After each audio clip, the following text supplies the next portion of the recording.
We provide you the platform to turn your dreams into reality. Give wings to your aspirations with KR Mangalam University. Canada ने अमेरिकी technology कंपनियों पर digital service tax DST लगाने का अपना फैसला वापस ले लिया है। कनाडाई सरकार 30 जून से अमेरिकी कंपनियों पर डिजिटल सर्विस टैक्स लगाने वाली थी। कनाडा के प्रधानमंत्री मार्क कार्नी ने एक बयान में कहा कि वो और ट्रंप अब व्यापार बातचीत फिर से शुरू करने पर राजी हो चुके हैं। कनाडाई वित्त मंत्रालय के मुताबिक कार्नी और ट्रंप के बीच 21 जुलाई तक व्यापार समझौते पर फिर से बातचीत शुरू हो सकती है। ट्रंप ने 27 जून को कनाडा को धमकी दी थी कि अगर उसने अमेरिकी कंपनियों पर टैक्स लगाया तो वो कनाडा पर जल्द नया टैरिफ लगा देंगे। अमेरिका के बहुचर्चित टैक्स बिल को लेकर टकराव के बीच राष्ट्रपति ट्रंप ने टेस्ला CEO एलॉन मस्क को स्मार्ट व्यक्ति बता दिया है। ट्रंप ने एक इंटरव्यू में कहा कि मस्क एक शानदार व्यक्ति हैं, लेकिन वो थोड़े नाराज हो गए थे, जो ठीक नहीं था। टेस्ला CEO मस्क ने 20 जनवरी 2025 को ही ट्रंप सरकार में डिपार्टमेंट ऑफ गवर्नमेंट एफिशिएंसी का जिम्मेदारी संभाली थी। हालांकि उन्होंने 28 मई को ट्रंप के टैक्स एंड स्पेंडिंग बिल से नाराजगी के चलते पद से इस्तीफा भी दे दिया था। ट्रंप इस बिल के समर्थन में हैं, जबकि मस्क इसके खिलाफ है। फिलिस्तीनी फुटबॉलर एसोसिएशन के मुताबिक अनादोलू एजेंसी की रिपोर्ट से पता चला है कि इजरायली सेना ने अक्टूबर 2023 से गाजा और कब्जे वाले वेस्ट बैंक में लगभग 785 फिलिस्तीनी एथलीटों और खेल अधिकारियों को मार डाला है। एसोसिएशन की उप प्रमुख सुजैन शालाबी ने कहा कि मृतकों में खिलाड़ी और प्रशासनिक कर्मचारी शामिल हैं, जिनमें से अधिकांश गाजा में हैं और 23 कब्जे वाले पश्चिमी तट में मारे गए हैं।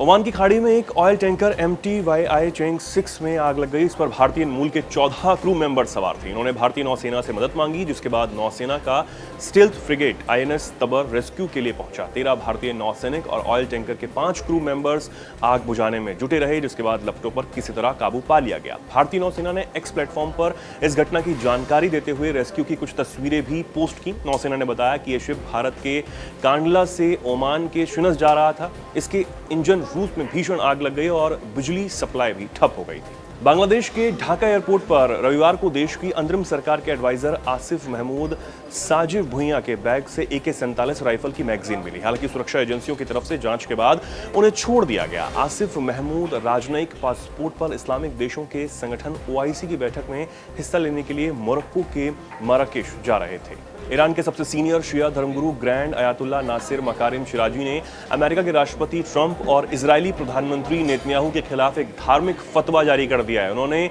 इन दोनों नेताओं को अल्लाह का दुश्मन बताया है। साथ ही दुनिया भर के मुसलमानों से कहा है कि वो एकजुट होकर इन नेताओं को ईरान पर हमले के लिए पछताने के लिए मजबूर करें। मकारिम शिराजी ने अपने फतवे में कहा कि जो कोई भी ईरान के सर्वोच्च नेता या किसी मर्जा को नुकसान पहुंचाने या धमकाने की कोशिश करता है, वो मुहरिब यानी जंग को पसंद करने वाला अपराधी होगा। रूस ने यूक्रेन पर अब तक का सबसे बड़ा हवाई हमला किया है। यूक्रेन पर 477 ड्रोन और 60 मिसाइलें दागी गई हैं। रूस ने MKN-23 बैलिस्टिक मिसाइल क्रूज मिसाइलों से हमला किया। हालांकि यूक्रेनी वायुसेना ने इनमें से 475 हमलों को रोक दिया। यूक्रेन की डिफेंस मिनिस्ट्री ने सोशल मीडिया पोस्ट पर यह जानकारी दी है। रिपोर्ट्स के मुताबिक इस हमले के दौरान एक मिसाइल ने यूक्रेन के F-16 फाइटर जेट को भी मार गिराया है। हमले में फाइटर जेट के पायलट की मौत हो गई है। रूस की तरफ से यूक्रेन के F-16 फाइटर जेट मारे जाने के बाद यूक्रेन ने तगड़ा पलटवार भी किया है। क्रीमिया के सेन एयरबेस पर यूक्रेनी ड्रोन हमले ने 3 एडवांस रूसी हेलीकॉप्टरों को खाक में बदल दिया।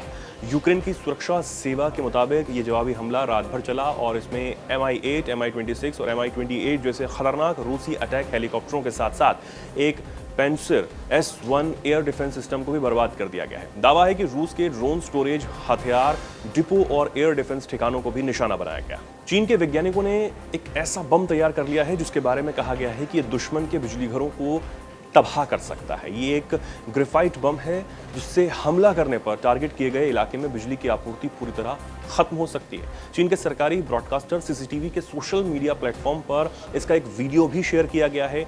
एनिमेटेड वीडियो में हथियार को जमीन पर तैनात एक वाहन से लॉन्च किया जा रहा है। हालांकि चीनी सरकारी टीवी ने इस हथियार के नाम के बारे में कोई जानकारी अब तक साझा नहीं की है।